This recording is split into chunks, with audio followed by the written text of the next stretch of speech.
On today's episode of the Black Studies Podcast, we have the pleasure of speaking with Dr. W. Lawrence Hogue, John and Rebecca Moore's Distinguished Professor of English Emeritus at the University of Houston.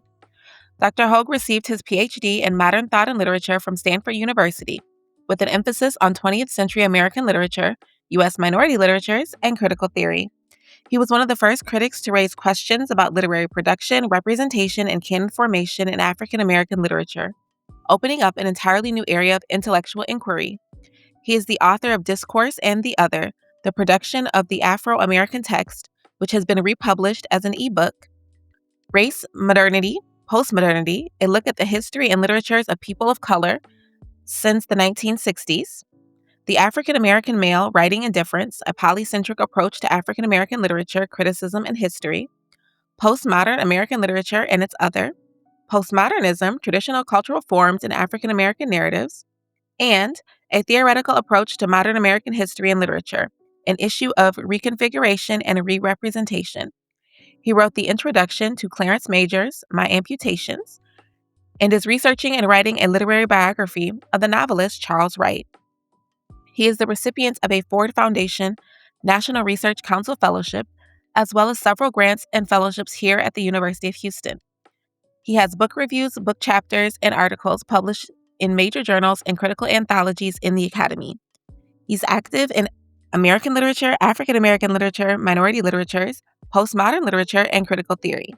He has lectured and presented papers at universities and conferences throughout the United States and Canada. His interests are in postmodern fiction and diasporic African literatures, having taken him to Brazil, Germany, Spain, France, and Argentina. Invested in contemporary archival research, Dr. Hogue has been a fellow at the Newberry Library in Chicago and has visited the New York Public Library, the Harry Ransom Center at the University of Texas at Austin, UCLA Library Special Collections at the University of Delaware, Special Collections at the University of Maryland College Park, the B.B. King Museum in Indianola, Mississippi, and Margaret Walker Center at Jackson State University in Jackson, Mississippi.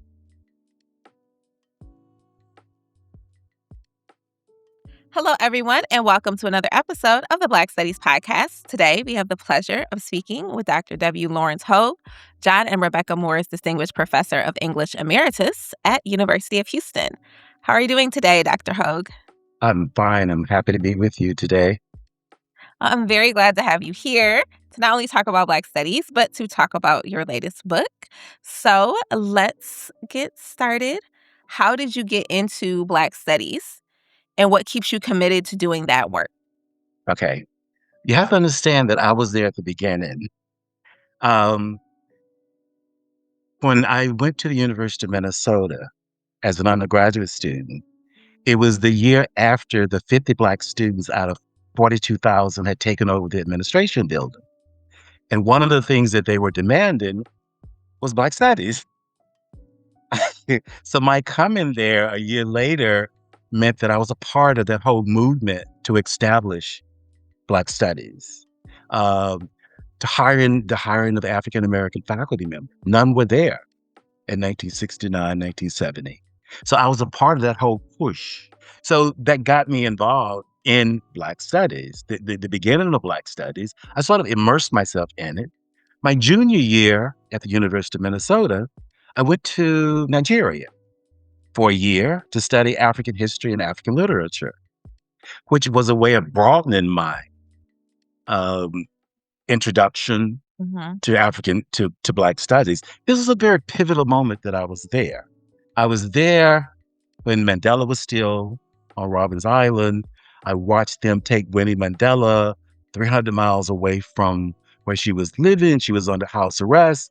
But in the spring of 1972, I was also still on the continent when Nkrumah died.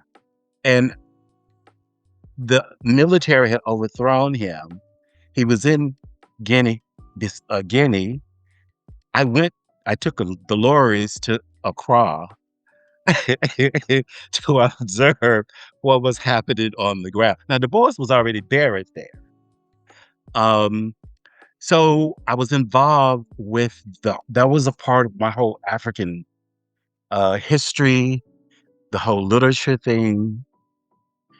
I was also in Nigeria a couple of years after the Biafran War, which meant that I was there in the midst of the Igbos coming back to the Yoruba land. I was at Ife, coming back to the Yoruba land and watching that whole dynamic.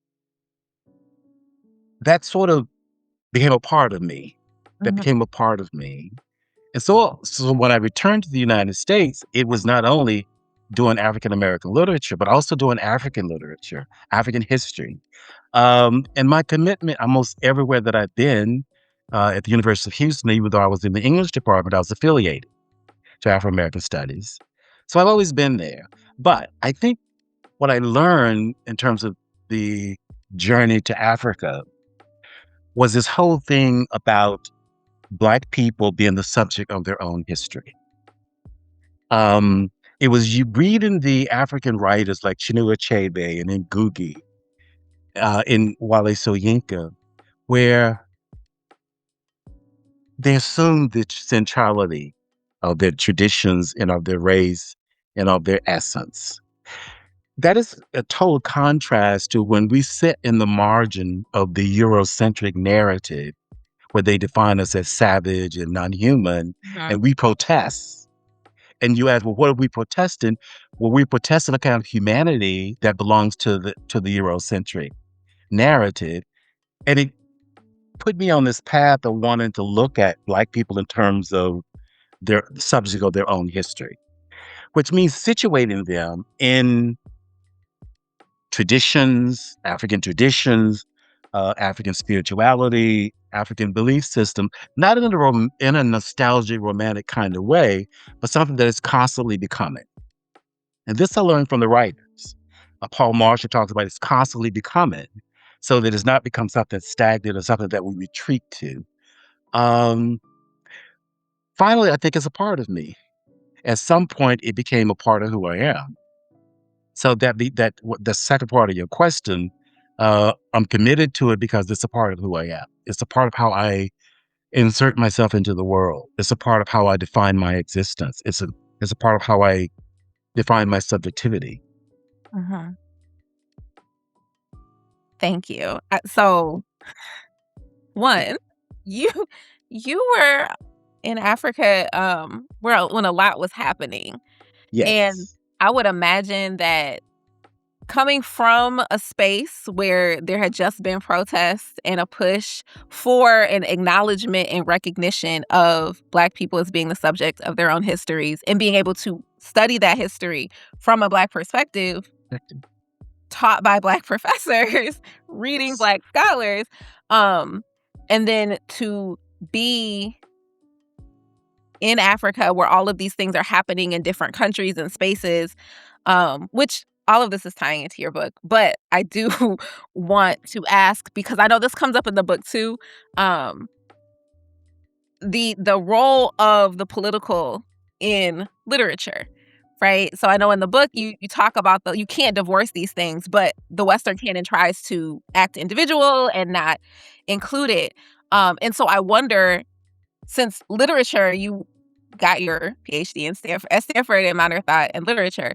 So how did being in that space when so much was happening politically, how did that influence how you looked at the literature, since you were there to look at African literature and studying from that particular perspective?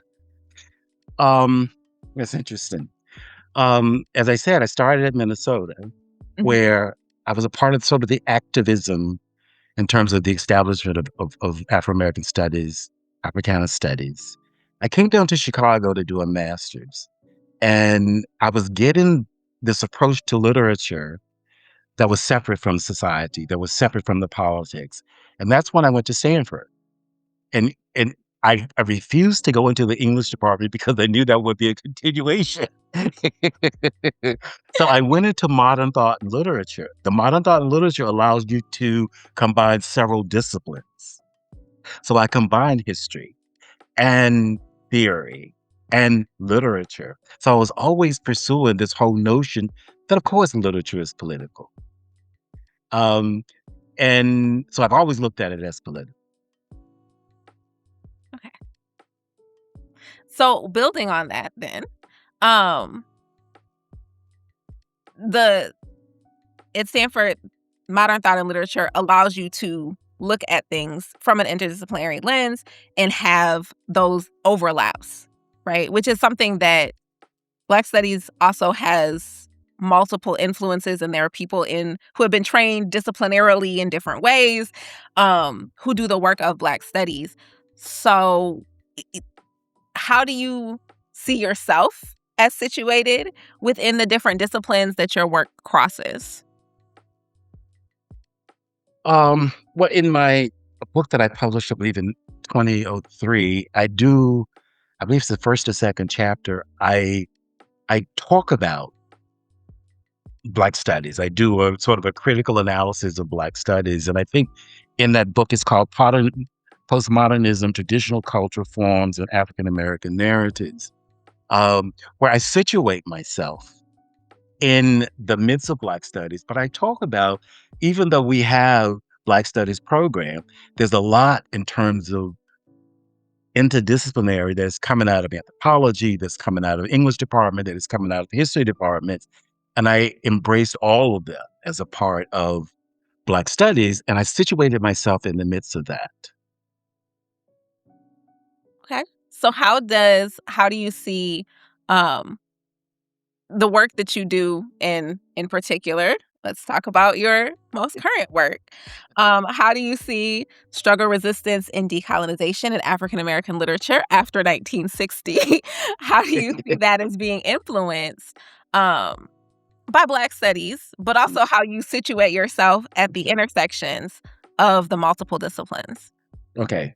Um, it, in that first chapter, I create my own space because Hmm. what I do is I talk about slavery and colonization of Africa and how they define the Black subject in terms of their own narrative. And when they define us in terms of their own narrative, we become inferior, we become savage, we become primitive, we become all of those things. So I talk about that. Then I go back and I read the African historians who said, but there's a pre-colonial Africa where Africans were subjects of their history. When African as people were subject of their own history, and the whole issue of colonization was a way of wiping out, removing them as subject of their own history. Now, the same thing happened in this country as well, where there's a constant attempt by the dominant society to represent us in these negative kinds of ways. For a very long time, we protested, and what I had the realization of was that the protest was to become the same as the mainstream society, and I think for a while that was it. But I think what I've learned from that, from the African history and the '60s writers, not only the '60s writers, but Malcolm and all of these people, was that we have to become the subject of our own narrative. We have to become the subject of our own history. And it was halfway through writing the book that I thought I need to find a way to theoretically to position these writers of the '60s as a way of talking about them as charting their own, rejecting the way that we've been represented in these dominant American narratives. And even the way Africans have been uh, Mhm. constructed in these dominant American narratives, and how they need to become the subject of their own history. Now, I realize that one of the ways that you do that is to create a different paradigm. You create a different paradigm where you situate the African American in the context of a tradition. It could be African American folklore. Now, let me also say, I argue in that first chapter that we've always resisted, Mhm. even when we were being defined by all of these other negative narratives. We always resisted. We resisted in the music. We resisted in the folk tales. We resisted in the blues. We resisted in jazz. If you listen to the blues and you listen to jazz and you listen to the folk tale, we are not primitive other. Right. We're subjects with humanity.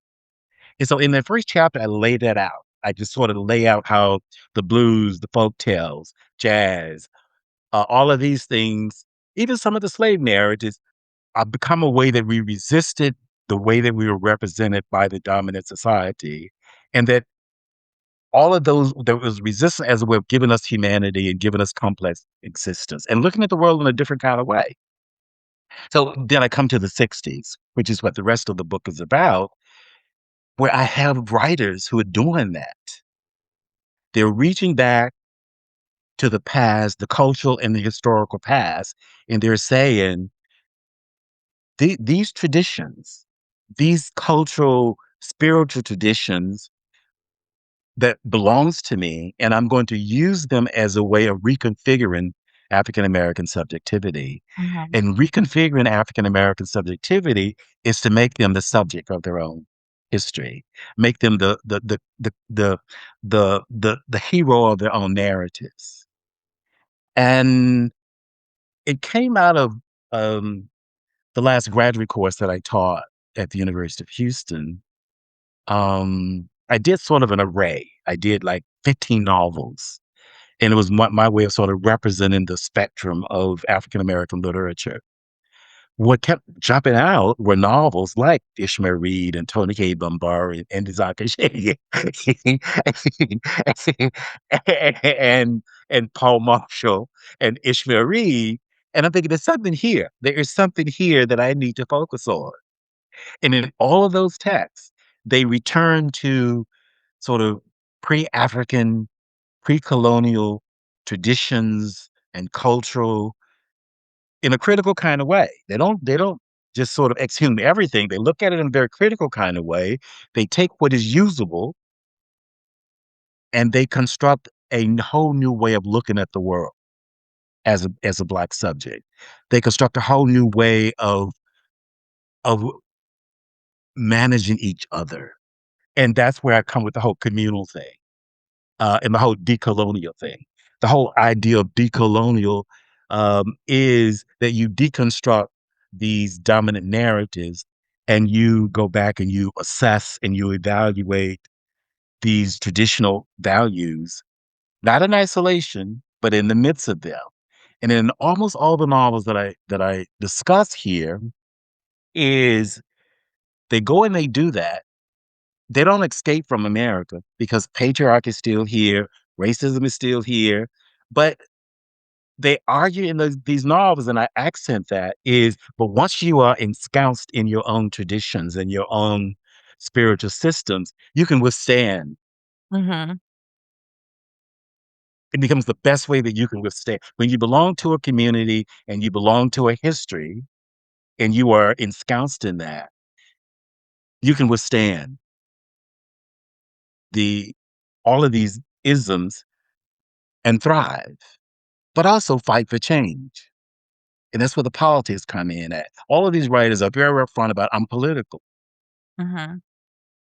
And as Tony K. Bumbar says in an interview, the transformation of the individual is the beginning of the revolution. It's the beginning of the transformation because it has to start. It doesn't start over there. It starts with the individual. So you get a transformation of the individual.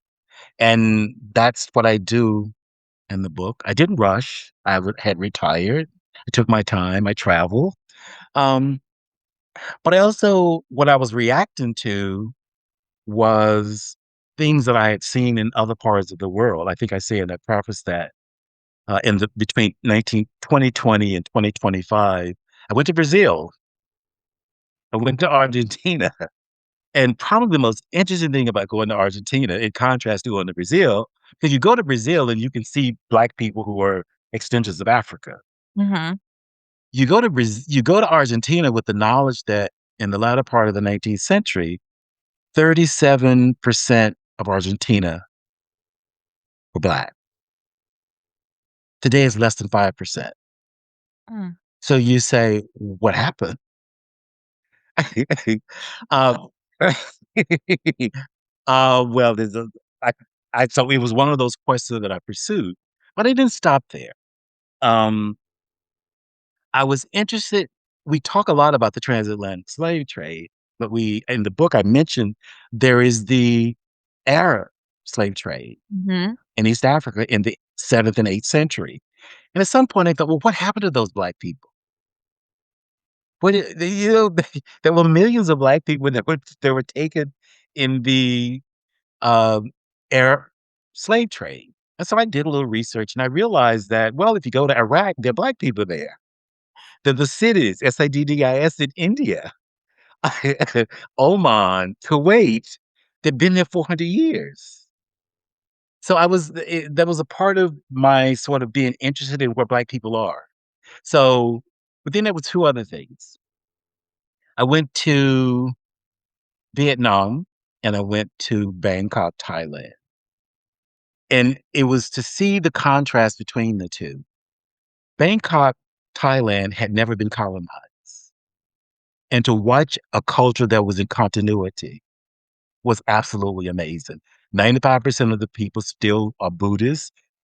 You go to Vietnam, that was colonized by the French, colonized by the United States. You find Vietnamese who are Catholic, who are, I mean, you just see the impact. Mhm. And you can see how my observing that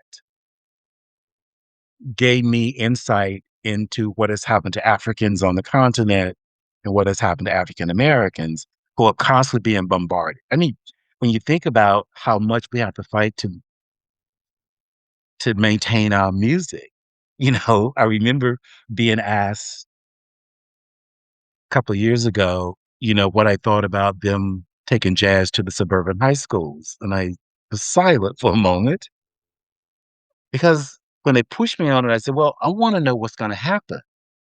Because if you take jazz to the suburban high schools, you're gonna get this Fitzgerald fake jazz, and we're gonna have the Diane Crawl against Dee Dee Bridgewater, right?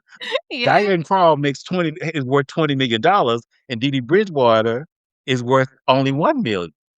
Why? Because Diane Crawl has co-opted jazz, and so I was very reluctant. So the the Vietnam thing sort of says, yeah, this is what happens when these external forces are constantly there, Mhm. intervening and reappropriate the culture and the literature. And then sometimes we internalize that and do the Yep. same thing. And no, so before we hit record, you mentioned that for the book, you also went to Africa. Do you wanna speak a little bit about what going to Africa and being able to do research there helped with the book or the insights that you gained from being able to do that directly? Yes. It was since 2023, I've taken 3 trips to Africa. I was in um, Kigali, Rwanda. I was in Nairobi, Kenya, and I was in Dakar, Senegal.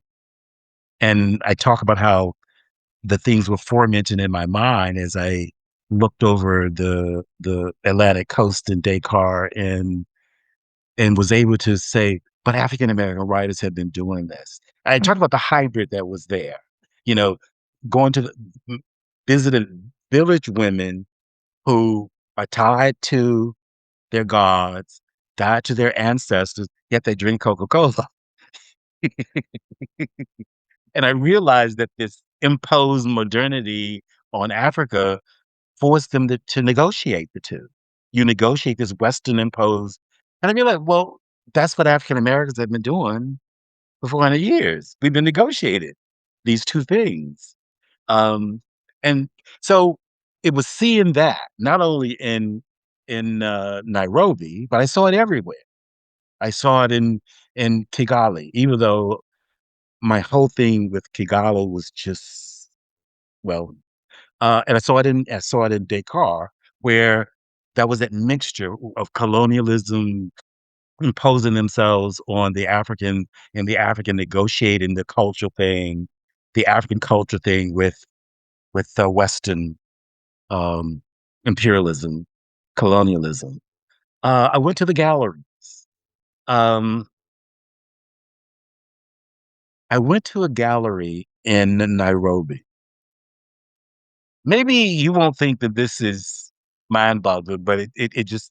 And so I go to the gallery, and there's a display where they talked about how Africans did everything, how they combed their hair, how they did everything before the Europeans arrived. I had never envisioned that. Yeah.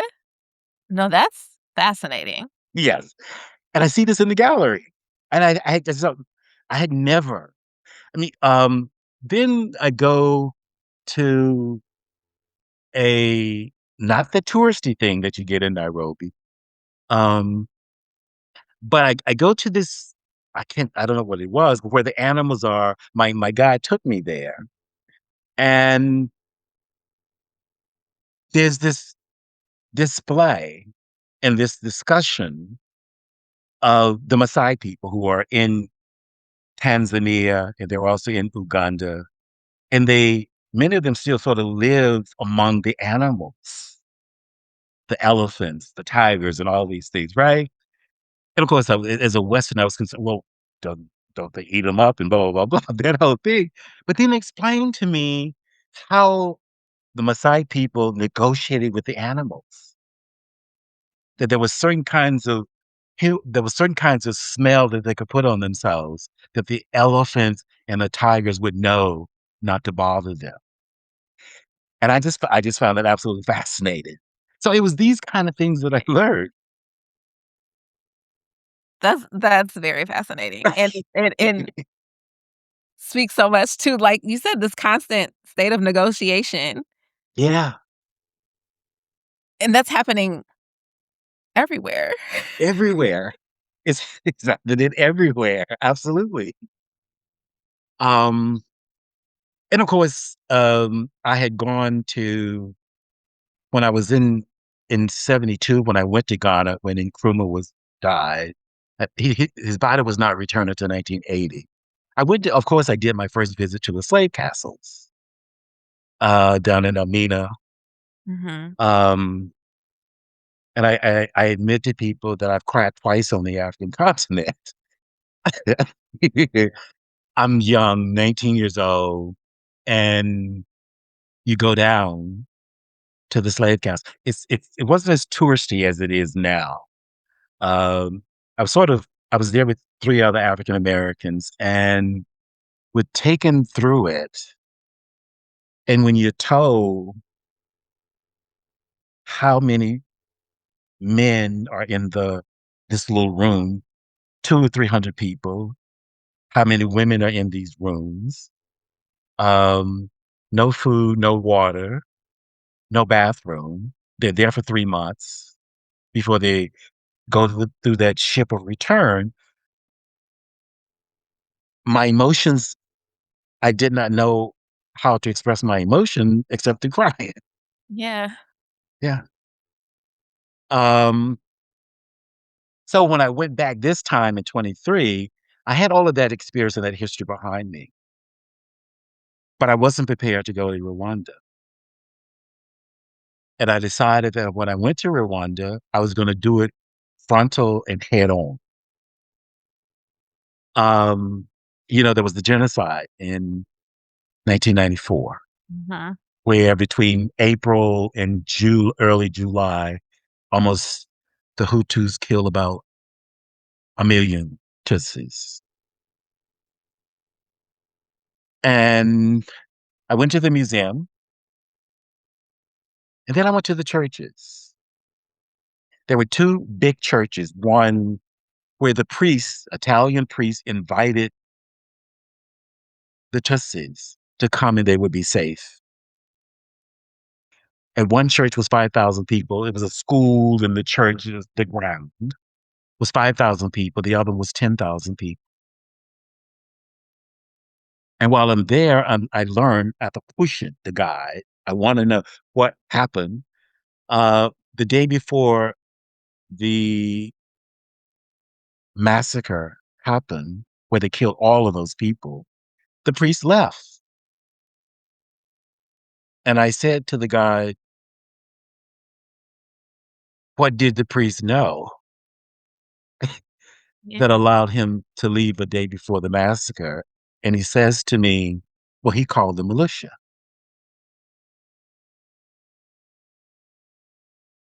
And I didn't know how to respond to that. And so I cried.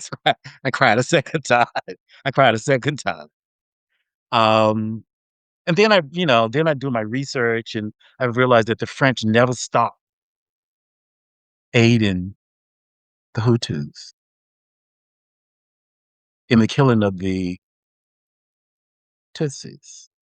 So I meet an African professor there at the University of Rwanda, and I say to him, so what would cause the Catholic Church to turn on the Tutsis? He said to me,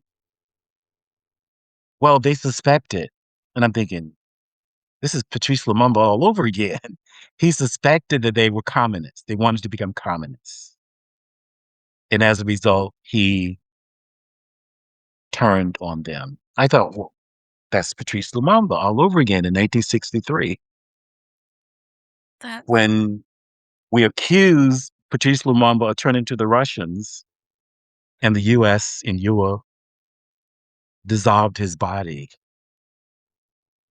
So in the conclusion, I list all of those African leaders who decided to take control over their natural resources, who wanted sovereignty for their own countries, and all of them were assassinated or removed from office. Um, that was reinforced by being on the continent. That being on the continent and taking West African history, I knew about Upper Volta before it became Burkina Faso, mhm. which means that I knew when Thomas Sankara comes to power. He came to New York in 1985. He wanted, but he's also a very good example of usable traditions. For example, usable tradition. When he came to power in 1983, he talked about, yes, there are these traditional African traditions that I want to save, but I don't like the way women have been treated here. So he changed it. So that was a very good example of you don't wholeheartedly take the traditions, you critically examine them and you take the usable part of them. It's the same thing that Baldwin said. It's the same thing and it's what these writers do. They take the usable part of it that is relevant, that it can be used today to make us what I call whole and complete and healthy. And not, and you disband with the parts that are unhealthy. Mhm. I know we were. So, one, thank you for talking about, the things that you saw and experienced and how that influenced the conclusions and the things that you bring out in the most recent book. That was a lot, so I'm still processing a lot of what you said. Um, but I know that that is one of the things that is, a big part of not just the specific authors that you're looking at in the book, but, like, that moment when they were writing and that visible, prominent connection that each of them had to Africa in a way that was Yes. not as prominent prior to that. Yes. And I think that, I know we talked briefly beforehand about how it seems like there's at this moment, there's more of that happening because information is so readily available now, and so Absolutely. Absolutely. And as I say in the preface, you know, I watch there are just incredible, informative YouTubers from Africa that are giving you information all the time. It happened Friday, but I've been watching it all weekend where in Senegal, there's Faye and Sonko. It was Sanko's revolution. He was the prime minister. He was just been fired by the president of Senegal. You get it immediately. I mean, Mhm. you open up the YouTube or the internet, and you get 4 or 5 responses and immediately, and they've been coming all weekend, and they're still going on today. So the accessibility of information, and I think it has a lot to do, and I say this in the preface, that one of the things that I saw was that I saw the youth of Africa who Mhm. were no longer buying and accepting the old order, that they're in the streets and they're protesting ineffective governments. They're protesting. I mean, what was it? Macron was in Nairobi 2 weeks ago. They're protesting the old order of neocolonialism, and they want a different world order. And the internet and the phones and the YouTubers have a lot to do with the spreading of information, which was not there. It was not when I was a student at IFE in 1970 in, ni- in 1970. Um, we had the newspapers. Now I did recognize then that I was hearing stuff from the BBC and the newspapers that I wasn't getting in this country, but that was all I had.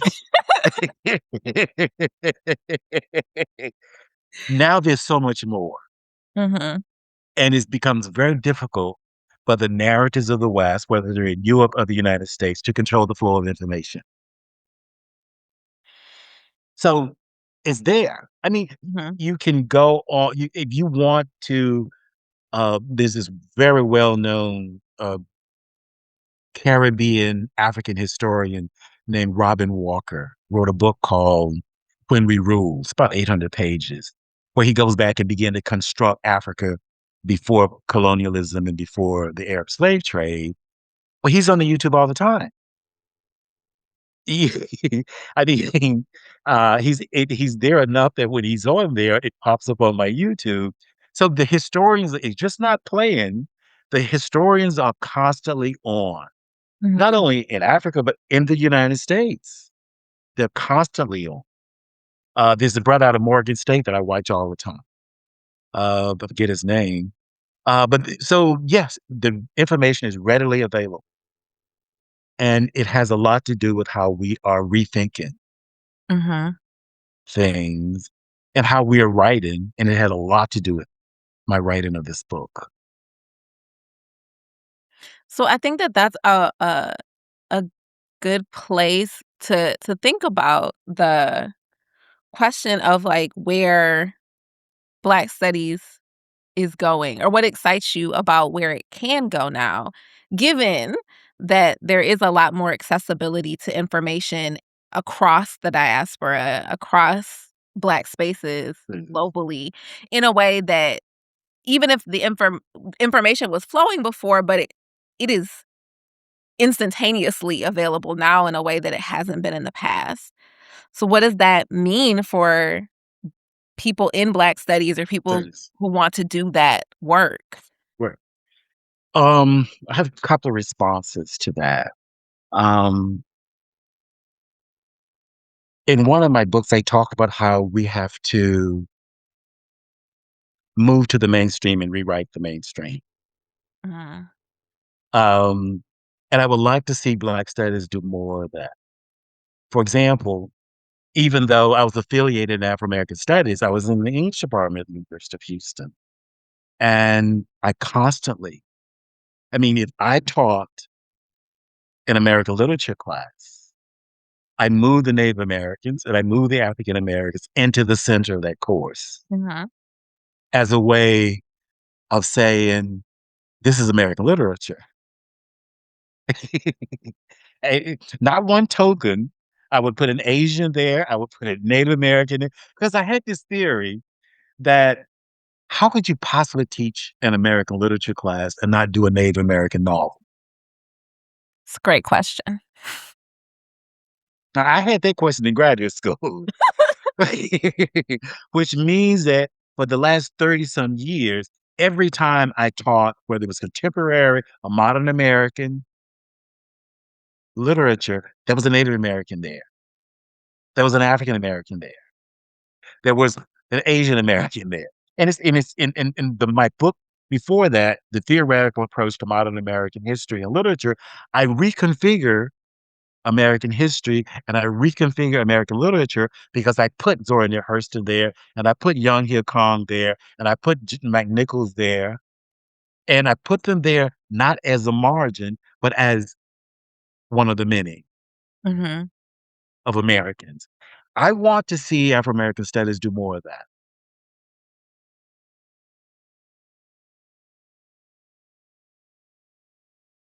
Because it's very easy. It's very easy. I remember talking to a friend of mine who was at Cornell. And she was slightly disenchanted because she said, the provost and the dean are happy with the blacks over there doing Yeah. their thing, right? And they're not messing with us. And we can run the ship and the machinery the way we want to. Well, I want an intervention into the machinery.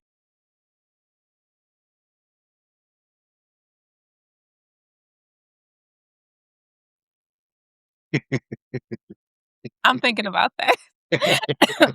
'Cause I think that, like, I understand that that is important and necessary, and I think that particularly in English departments, in history departments, sociology, anthropology, to an extent, those are places where I think there are more interventions, um, and there are more people who are there has been more space and more movement in terms of having faculty, scholars who do center Black people as the subjects of their own history and teach from a perspective that is including and centering the voices of people of color, but Black African Americans and Black diasporic voices in general. Um, and I think that that is important because there are some people who will never take a class in Black studies, and so if we all over there, then we're not going to have as much interaction. Um, Yes. But I think in this moment, I'm also thinking about the reality today, right? And the Okay. dissolving of Black studies departments and defunding of Black studies departments across the country currently. And I wonder Yes. what happens when we start dissolving the spaces that they left us Absolutely. alone in for a while, but they're not letting us into the disciplinary spaces either. Well, can we do both? I think we should be able to do both. I do. I'm not No, saying that no. we shouldn't. I'm just thinking And about it like, no. And I was very alarmed. I was very alarmed when I read the article about every African American studies program in the state of Kentucky has been dissolved. mm-hmm. That's horrible. Yeah. So no, I'm not talking about leaving home, but do both. Yeah. I think about, and I know these conversations are happening right now out of necessity and out of just thinking about what has happened previously. And, 'cause things are new, but they're not new. There's like, there are examples we can look to from the past. Um, but and my thought just, yeah, the conversations that are happening around like, how are we dealing with this moment, right? Like what happens Yeah, when the state decides that all of these departments are going to go yeah, away, like a whole state does, right? right, And how right. do people who are in states that have a little bit more stability, Yeah, or at least at the state level, yeah. they're not going to come down and Eh, say everything is gone. I know the conversations are happening around how we support each other and figure out the next steps for Black studies in those spaces. Um, yes, But yeah, I think more conversations are necessary because you're right. Like, we have to do both. yeah. And I get a sense. I don't have much evidence to support it, but I get somewhat of a sense that I mean, I know a little bit about the Princeton Afro American Studies program. Mhm. That they're doing both, Yeah. and the one in Northwestern, I think they're doing both. And it is. I think it's easier to do it when I checked you guys' board, you have a fairly large African-American faculty there. But even at Houston, what we had was there was a core African-American faculty, but then there was affiliate who was coming Mm-hmm.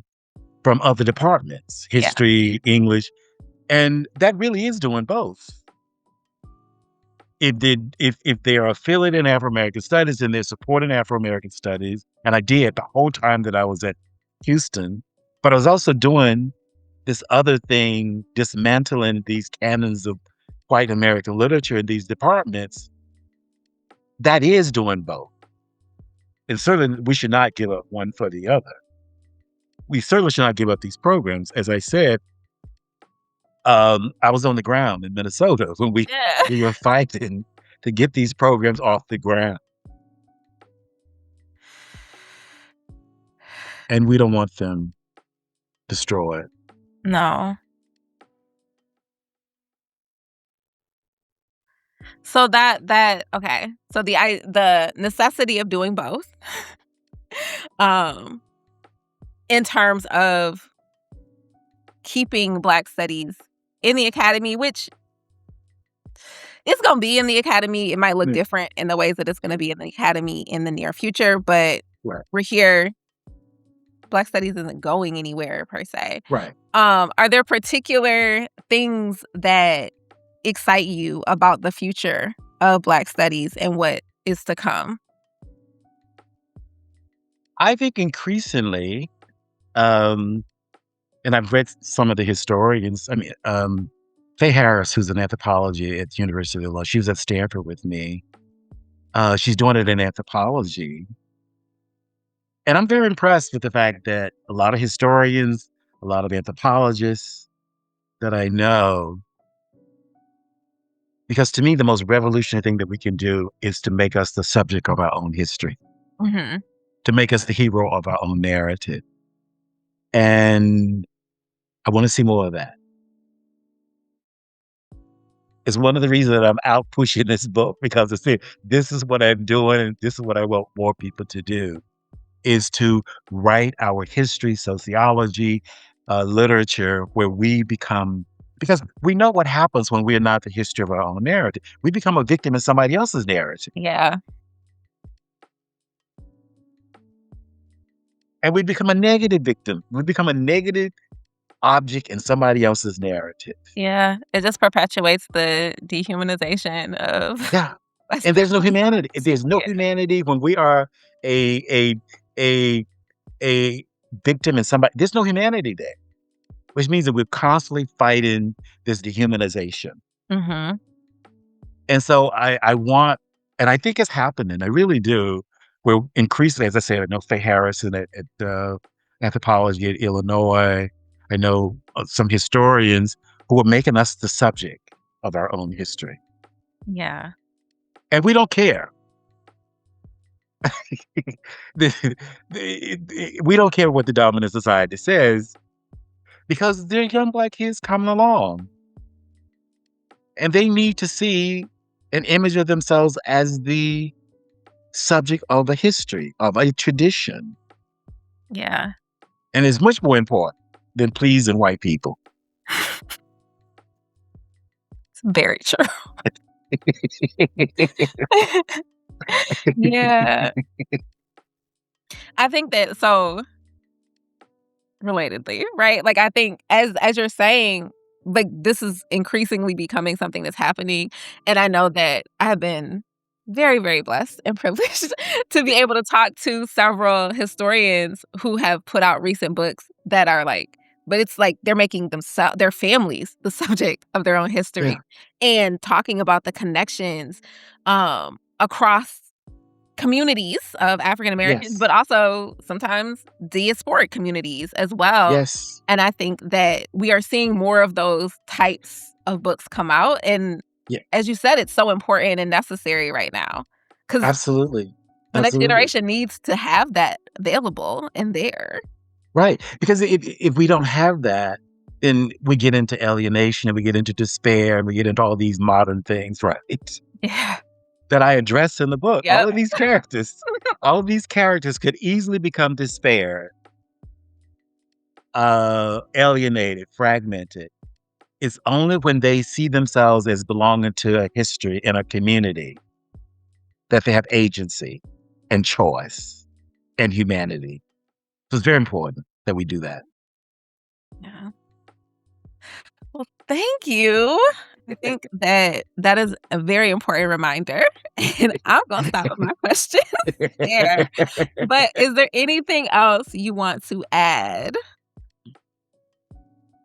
Well, I've known a couple of people. I mean, I think my sense that the Afro-American studies, I like the fact that it's Afro-American studies and Africana studies Mhm. at the University of Maryland. Um, from what I know, the people doing good work there. Mhm. I was I know Mary Helen Washington. Was she in Afro-American studies? She was affiliated in Afro-American studies, or she was just in English? I think that she may have been affiliated with it. Okay. That was before. I've only been there for 5 years, so that was Oh, before okay. my time there. Okay. But I mean, that was certainly my sense That's of Mary Helen. That was the locus of Mary Helen, right? Was this kind of thing of centering Black people, or Black women in their own history, their own story, and yeah. she's been doing it for a very long time. I encountered Mary Helen between my master's and PhD. I taught at a community college in Jackson, Michigan, and at that time, Mary Helen was the director of Black Studies at Detroit, University of Detroit.